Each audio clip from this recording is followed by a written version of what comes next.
Hey guys, if you have been watching my videos this year, you know that I have been offering my own fixes on the X-Men movie franchise. And when I got to X-Men Days of Future Past, which is a movie that I don't like as much as everyone else, I think it's okay, but I don't think that it's one of the best X-Men movies like some people think. When I got to that, I had about 10 pages of script, single space. It was going to be about half an hour long. I had already recorded the audio, I had finished editing the audio, and as I was editing this video, I said to myself, this is a very long video for what basically amounts to me saying that my version of X-Men Days of Future Past would be very similar to the movie that we actually got. If you look at the movie we got, even the road cut, which is more or less the same movie with a few extra scenes set in the future and a little bit of restructuring of some of the stuff in the past segments of the movie, if you look at the movie that we got, it is very similar to the comic book story that it's based on from 1980.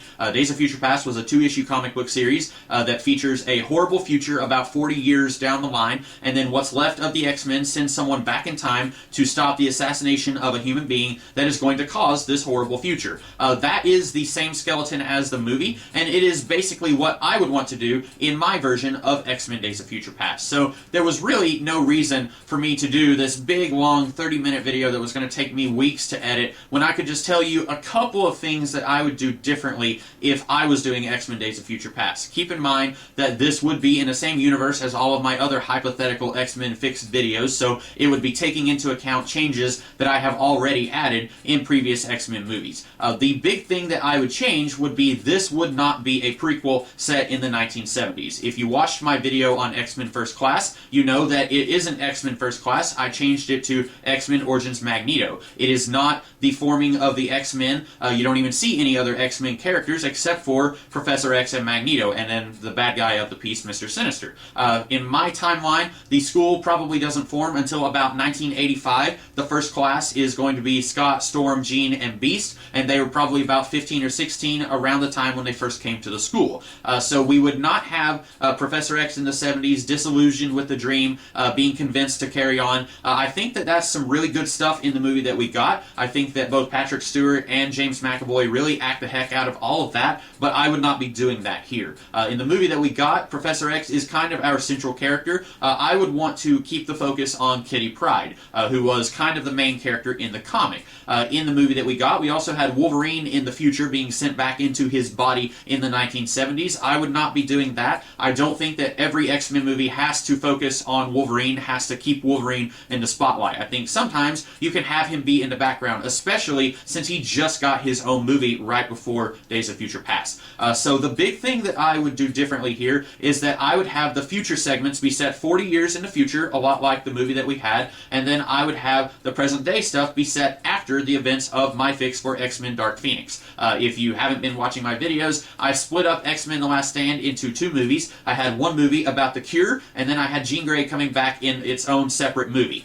So basically I took X-Men Dark Phoenix and moved it a little further, closer to the beginning of the timeline. And so this would be set after that, after the events of the Wolverine. The team is Storm, Colossus, Rogue, Iceman has been depowered in the events of X-Men The Last Stand, Professor X was killed in the events of Dark Phoenix, Cyclops is in charge of the school, Beast is helping him with education, Forge is there, he's working on their tech stuff, and Kitty Pryde would be promoted to being in the field team as of this movie. Wolverine is there still, but he wouldn't be a major part of the movie. So Angel, or Archangel, he is no longer at the school after my fix for the Dark Phoenix movie. He goes and is repairing his relationship with his dad. They are working at a Mutant Haven Center, which used to be the secret headquarters of Emma Frost, and this is kind of where the X-Men go to recruit students if they want to come to the school. And this is a public Mutant Haven Center that Archangel and his dad are running together. And so that would be the big thing that I would change. The skeleton of the movie is still the same. You have time travel from the future, trying to prevent an assassination. All of that remains the same, but instead of setting it in the 1970s, we're going to set it after the events of my version of Dark Phoenix. And I still believe to this day the reason that the X-Men movies did so many prequels is because X-Men The Last Stand killed or depowered most of the characters. You had Magneto, Mystique, and Rogue, who all had the cure, and then you had Jean Grey, Cyclops, and Professor X, who were all killed off. Beast doesn't stay at the school at the end. I don't get the impression that Angel stays at the school after that movie is done, so you have Wolverine and Storm are the only members of the X-Men still at the school. And yes, it kind of sets up the return of some of these characters like Professor X and Magneto, but I still don't think that you have enough characters there to do sequels. And clearly, I'm not the only one who thinks that, because they continue to do prequels for years after X-Men The Last Stand. It was something like 8 years whenever they finally got around to doing Days of Future Past, which was finally set after X-Men The Last Stand. So that would be the big thing that I would do differently. Also, instead of Bolivar Trask being the human being who is almost assassinated, I would have it be Senator Kelly. If you watch my video for what I would have done differently with the first X-Men movie, Senator Kelly stays alive. He does not die in that movie. I wanted to keep him around as much as I could because what I like about Senator Kelly is that he's not truly evil. He is campaigning to have mutants registered, have their information kept on file, because he truly believes that mutants are dangerous. In a way, he's kind of the human version of Magneto. Magneto doesn't see himself as the bad guy. He has a very good reason for doing what he does. Senator Kelly is the same way. He looks at some of the very dangerous stuff that mutants have done, and he says, I don't want that to happen. I don't want innocent people to die. And he truly believes if you push forward with the Mutant Registration Act that everyone will be safer. The humans will be safer. It'll be better for everybody else. He doesn't want this horrible future where mutants are kept in concentration camps. He doesn't want that, and he doesn't believe that's going to happen. But I would have Senator Kelly be the one who is almost assassinated, and I think this might even work a little better because Bolivar Trask in the comics and in the movie is pretty much irredeemable. He doesn't really have any positive qualities. He's just evil. And I would keep that. I would keep Bolivar Trask in this movie, but I would not have him be the one that the X-Men are trying to save. I would have it be someone who, even if he dies, yes, this bad future is going to happen, and we don't want that to happen, but also Beast, who used to work in the White House, he's probably friends with Senator Kelly. I would say that they're at least colleagues, that they have interacted with each other before Beast moved back in with the X-Men, and so I would kind of add that extra layer where if he dies, this horrible future is going to happen where most of us are going to be dead, but also we don't want Beast's colleague and kind of friend to die. And I would kind of want to play around with this idea that Senator Kelly does not bear any animosity towards the X-Men necessarily. He just wants all mutants to take responsibility for their actions. If you look at the first X-Men movie where Cyclops accidentally blasts the roof off of a train station, Senator Kelly wants to keep that kind of thing from happening. He says, if you're a mutant and you do some very public damage, we have your information on file, then you have to pay for the loss of damage, that kind of thing. So I would change the human target from Bolivar Trask to Senator Kelly, and I would introduce Bolivar Trask in this movie. He would be a general slash engineer who is secretly building Sentinels at this point. He is already working on Sentinels, and he goes and introduces himself to Senator Kelly and says, hey, you know, I really appreciate what you're doing, trying to push forward with the Mutant Registration Act, but I think that there's more that we could do. And Senator Kelly would say, no thank you, we've already had people like General Stryker in the events of X2. They thought that there was more that we could do. They thought we could have more of a militaristic approach to the mutant problem, and then because of that, Magneto escaped from prison. So no, I don't think that we need to have more of a aggressive approach to the mutant problem. Senator Kelly truly believes that if you have people like Bolivar Trask and William Stryker doing what they want to do, that will only make things worse. Again, I would want to kind of keep Senator Kelly a little bit more sympathetic than what he was in the X-Men movie that we got. I would have Bolivar Trask secretly be in on the assassination attempt. Our mutant who is trying to kill Senator Kelly, who will not be Mystique. If you remember, I depowered Mystique in my version of X-Men The Last Stand, and yes, the cure is still temporary in my version of these movies, but not that temporary. She is still depowered, so it won't be Mystique trying to kill Senator Kelly. It will actually be a character, Frenzy, who in the comics, she briefly worked for Apocalypse, and then later she was an acolyte of Magneto.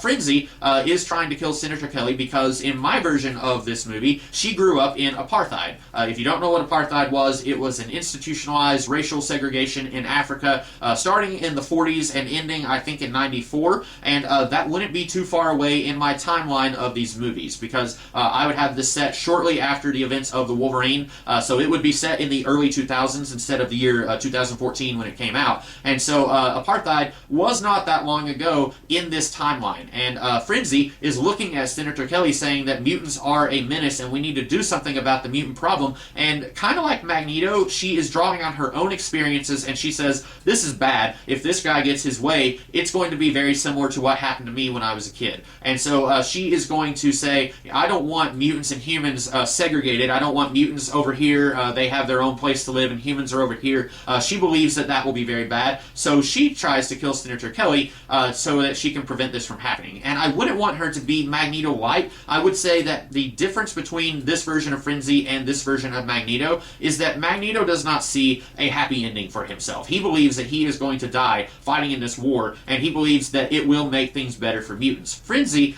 she is doing this for mutants on the whole, but she's also doing this for herself, and she believes if she goes and kills Senator Kelly, that she can just return to her happy life, and then nothing bad will happen. She's very naive like that. I would want to play her being very different from Magneto, even though, like Magneto, she is drawing on something that happened in real-world history that happened to her. I would not want her to be very similar to Magneto. And so instead of Mystique, it would be Frenzy, and she does not know who is trying to assist her in killing Senator Kelly, but someone is helping her, and she doesn't know it, but it's Bolivar Trask. Bolivar Trask believes that if he can turn Senator Kelly into a martyr, that will help him get the Sentinel program off the ground much quicker. And he is already working on Sentinels at this point, but nobody knows it. I don't know how you can say that he's doing this in secret, but somehow he's using his own resources to build the first Sentinels, and when Kate Pryde is sent from the future back into the body of her younger self, she will tell them that in 5 years after Senator Kelly is assassinated, the Sentinels take over the world. And so Beast and Forge are both going to say, that doesn't sound possible. It's probable that that Bolivar Trask is already working on Sentinels. So